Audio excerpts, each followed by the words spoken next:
Welcome to A Friend of Mine, a series of conversations with some incredible and inspiring women in business from regional and rural Australia.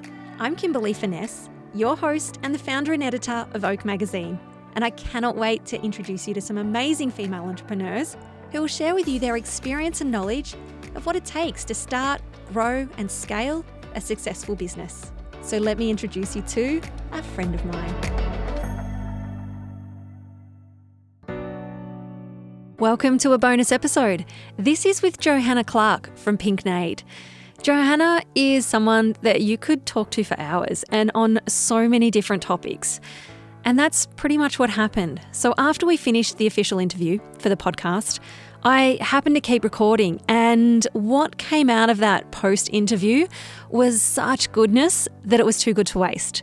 And you get to listen to these bonus little bits of goodness, such as the advantages of living rural, dance videos as a marketing tactic, knowing your audience and how Johanna uses that intel in her marketing, random acts of kindness, and body confidence.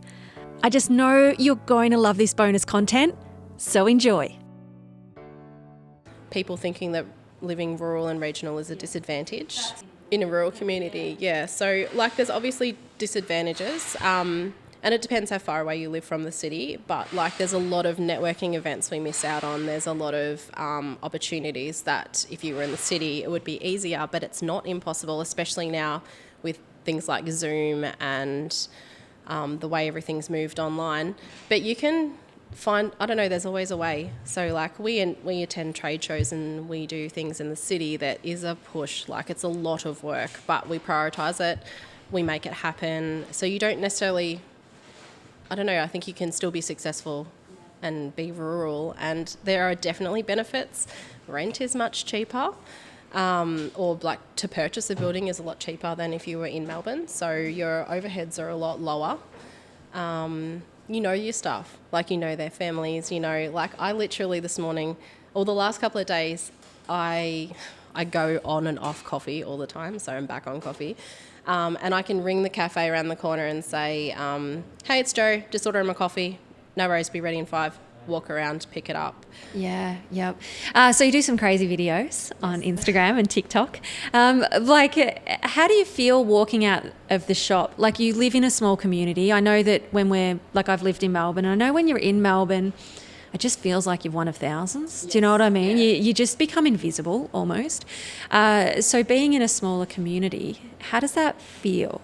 We have been doing dance videos for years, before TikTok was a thing, before people were doing dancing, and we were doing it. It was an idea that I come up with actually to get out of a burnout. I was just negative. I was feeling like I was starting to get a little bit depressed, and I just needed to do something fun to move my body, and I love to dance. So we started doing dance videos in the clothing we sold to show how they looked rather than just a photo of the clothes, to see how it really fits when someone's moving and seeing it from all angles and things like that.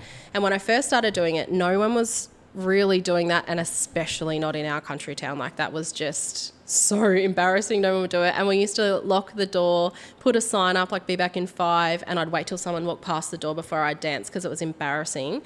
But I pushed through the fear and I just did it anyway. And I'd go to the supermarket and I'd get comments like, how could you do that? Or how ridiculous.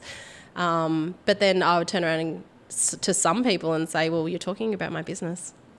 It's, I guess, marketing. It worked. Even if you are taking the piss out of me, you still watched it. You still seen the clothing, what I'm doing. And now I really don't care. And I never thought I would get to this. So when people think I could never do that, I could never do that either. And I just made myself do it until it didn't feel weird anymore.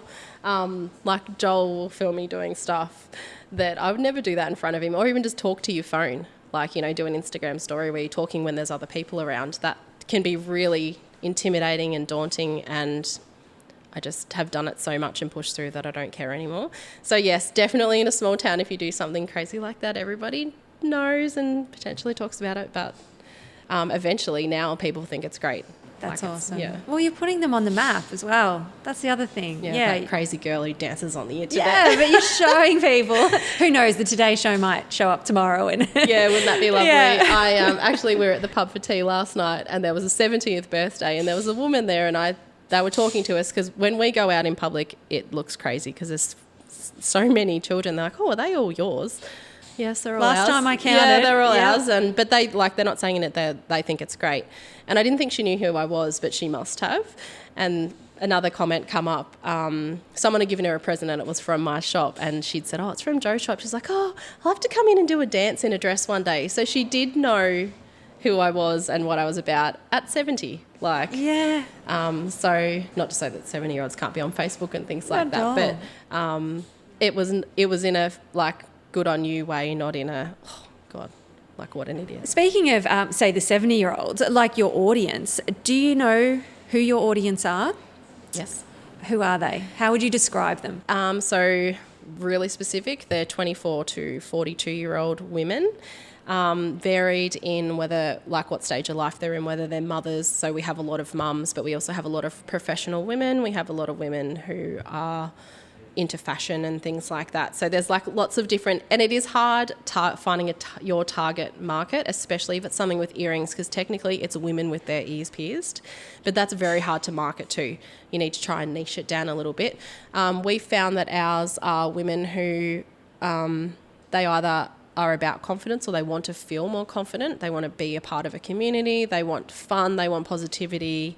We're all about building confidence and how confident you can become wearing a pair of earrings and a banging lipstick and, just take on the world. Our sort of slogan is for women who are unafraid to set the world on fire.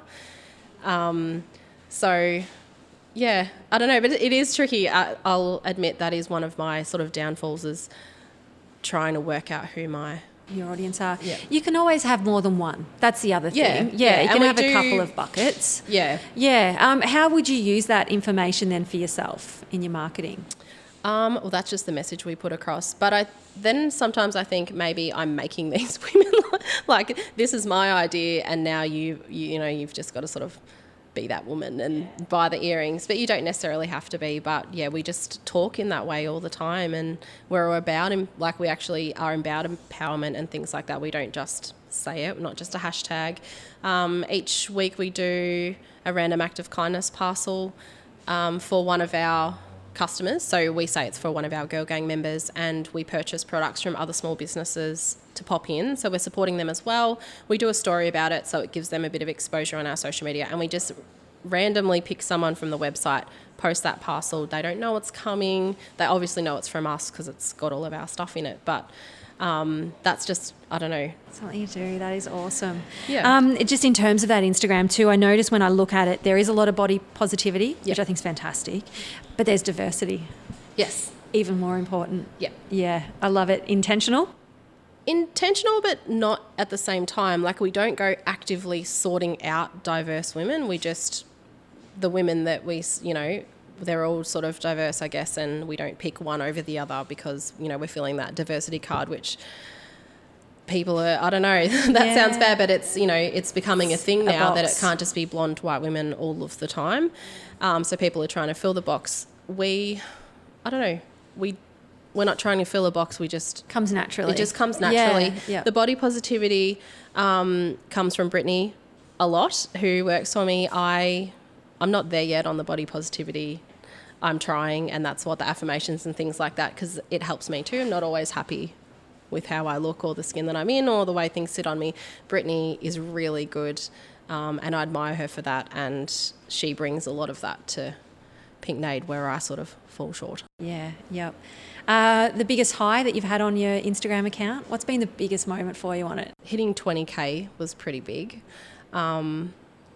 That felt like it was never going to happen, and it just takes, we just looked at our insights before, and we've gained 200 followers this week but lost 108, so it's it's across the board. It's it happens here. And because the girls have got businesses too, we can kind of compare, I lost this many, I lost that many too. So it takes a long time to get to 20K. But I had Clementine Ford wear a pair of my earrings, and that was a high. Couple of the Bachelor ladies have worn our earrings, so that's pretty cool. Yeah, it is. Yeah. Yep. You need to make sure you've got a board that you put all these wins up on. Well, I actually seen on another business who I follow, the Somewhere Co., they have a bell in their office, And they ring it when I'm like, yes, I'm getting a bell. That is so awesome to actually celebrate the wins, because we don't always do that. We're not very, like, you know, you might get a win and then instantly move the bar. So like we might have an income goal, hit it, or let's add 5K on that because we hit that too easy, or we hit it. So let's just not be happy we hit it. Let's push for more, which isn't a bad thing. But I think people need to get a bit better at celebrating their 100%, wins. yeah. No, that's pretty much it. Now, before you take off with all that inspiration and knowledge, we'd love for you to leave a review on our podcast so that we can continue to amplify women's voices in the media. And if you have any questions, we'd like to celebrate a win, you can always connect with us on Facebook and Instagram at Oak Magazine AU. I'm so glad we've met and that now you know a friend of mine.